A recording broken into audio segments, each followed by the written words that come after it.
переживать. Из моего номера, из моего сейфа украли планшет, а вы не переживайте. Оксана, что мы делаем в таком случае? Компенсация.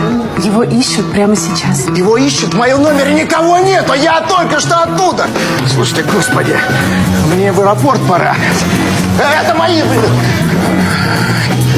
Я во всех социальных сетях напишу, что из номеров, из сейфов личные вещи оттырят. Здравствуйте. Здрасте. Меня зовут Александр, я владелец отеля. Ну, конечно. Какой владелец, такая и гостиница. В случае, если мы не найдем ваш планшет, мы предложим вам компенсацию. Компенсация? Мне не нужна ваша компенсация. Мне нужен мой планшет. То есть, что было в нем внутри. Вы это понимаете? Понимаю. Нет, вы не понимаете, что внутри планшета было... Теперь понял. Как только мы найдем ваш планшет, мы вам сразу позвоним. Мой телефон. Это мой телефон. У нас есть ваш телефон. Ну что стоим? Пошли, пошли. Нас такси ждет.